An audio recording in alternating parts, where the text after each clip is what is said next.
Hello there everyone, and welcome back to Void Dwarf Studios. And today we continue with our look into the Kharadon Overlords, and looking at the backbone of any good Kharadon Overlord fleet. In fact, it is your only real troop choice when it comes to your core units. The Arkanaught Company. Because it doesn't matter how many amazing flying ships you have, all good commanders know that if you want to hold territory, you're going to require troops, or at the very least, a decent defensible force. That is why the Arkanaught Company exists. The Arkanaught Companies deploy from their ships in rapid insertion missions and usually in vast numbers, and essentially it allows the sky fleets and their admirals to move out of range and continue firing at the enemy whilst the Arkanaught Company, holds them in place. Now, these are not armed with the typical things of your dwarves of old. They have done away with most of their, axes and giant hammers, and typically carry a vast array of weapons including cutlasses, pistols, hatchets, and whatever kind of bludgeoning cutting implement they can get their hands on to, make sure that the enemies stay exactly where you want them to. A few of these Arkanauts do carry heavier weapons, including a lovely little thing called a skypike, an ethermatic volley gun, which is essentially the portable chain gun, as well as a portable version of the ship-mounted skyhook, which is very helpful when it comes to bringing down large monsters and creatures that could swallow a dwarf in one mouthful.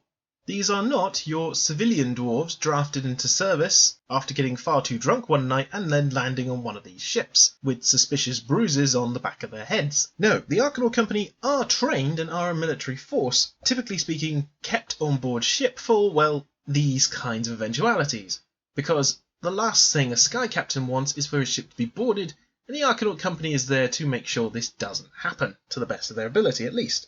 All Arkanaught Company wear a fantastic and, may I say, beautiful suit of protective armour, which kind of also doubles as a survival suit. Special rebreathers built into their helmets filter out the worst toxins that so long as we're not in Nurgle's garden, it will filter out most of the worst toxins that the Age of Sigmar realm will throw at it, as well as having, armour plates, which not only protect the glorious beard that the dwarf likes to keep, but also, stops them from dying, because that's actually a very helpful thing. And the fact that they have essentially a survival suit means that they can go up to high altitudes and, not die from the pressure. All Arkanaught companies get trained at the various academies that each skyport has, and only when they've completed their tour in this academy will they be allowed on board ship, and they should at the very least be capable of, militia levels of training and fighting, if not better. And the dwarves who take up this lifestyle are pretty hardened and toughened individuals as it is, seeking wealth, glory and fame, with the hope to one day rise towards the ranks of the Admiralty. And this is not some kind of academy that you could ever get in through blood ties. Back in the oldie days, when the dwarves really cared more about blood, age, and money, these were the three highest tenets that the dwarves tended to hold to. Now, for the Kharadons, it's your ability and worth that essentially dictates what direction you'll be able to go in your Arkanaught Company career. And no Arkanaught Company member wants to end up on a mining ship. That would be one of the most boring jobs that an Arkanaught Company could have. He'd much rather, or she, it doesn't anywhere mention that female dwarves can't be in the Arkanaught Companies, and if any dwarves will buck the trend of being traditionalist, it would probably be the Kharadons. The Arkanaught Company have an interesting stat line. They are by no means going to be close combat monsters, and they certainly aren't the shootiest unit in the game. However, there is an interesting blend of both here. The sheer weight of bullets that you can throw at the enemy with this lovely little unit is actually quite impressive. You can have them in up to units of 10 to 30, so that's quite scary.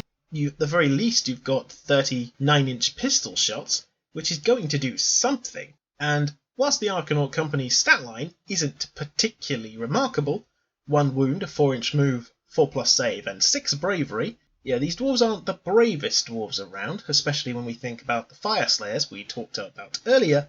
However, you do get an awful lot of utility out of them. Like I said, every single one of them has some kind of privateer pistol, a 9-inch, 2 attack, hitting and wounding on 4s with 1 damage. This is the ranged shot for the pistol, which is, pretty damn decent. And your company captain can take either an ether flare pistol, a volley pistol, or the privateer pistol. And each one has got, well, different capabilities. I've mentioned the privateer pistol already, but the ether flare one, whilst it has the same range, same attack, it hits on a 4 and wounds on a 3.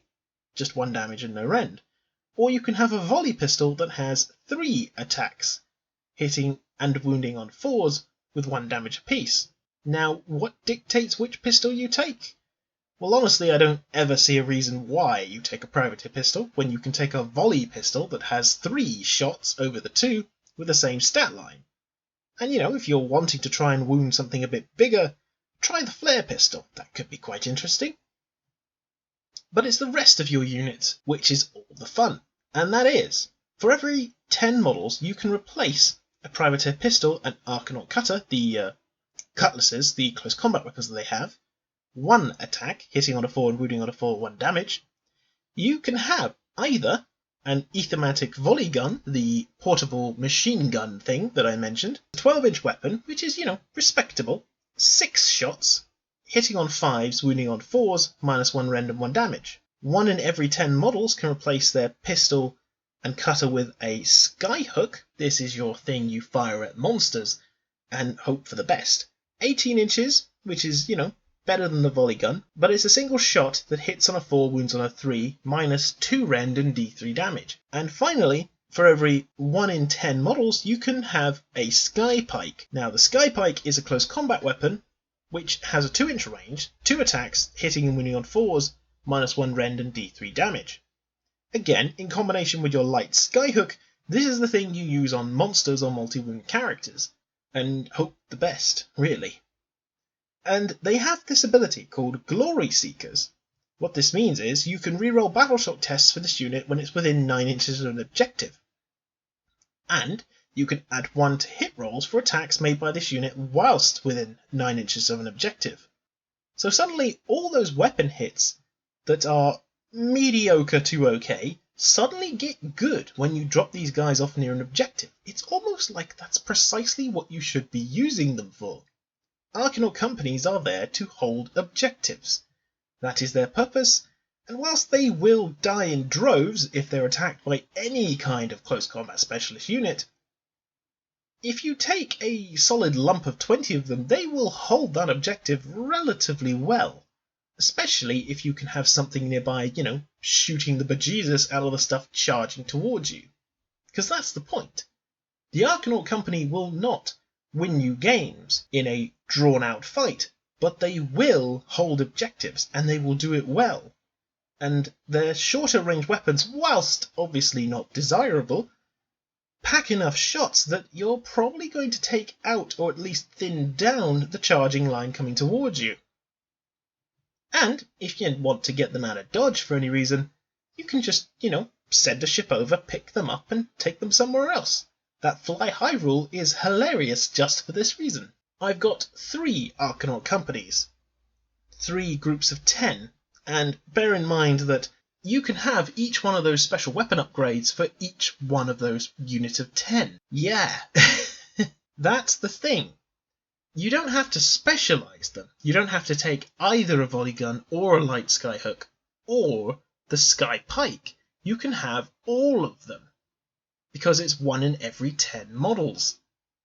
And it doesn't give you any restrictions in that sense, which means with the Arkanaught companies you really can take the entire cake and eat it and have all the specialisations against the various things you're going to fight, and at least have a decent to mediocre chance of putting up some kind of resistance. And also, just from taking these kits and building them, they are a ton of fun to put together. And there's lovely little characterful bits like screwdrivers that they're wielding or wrenches, and the pikes look awesome, and the pistols are tons of fun, and the armour is very characterful, which is something that I was very happy about when I saw these dwarves come out for the first time. Because steampunk and dwarves go together much like cheese and garlic bread. Garlic bread. Sorry, I'm distracted. Anyway, I hope this was an interesting video into the Kharadon Arkanaught Company. I would strongly suggest you get yourselves these guys, because at the very least they are characterful models and they're a ton of fun to paint.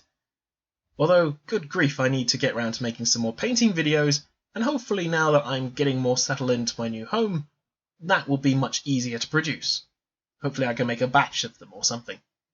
Anyway, I hope you're having a great day wherever you are. Until next time, take care everyone.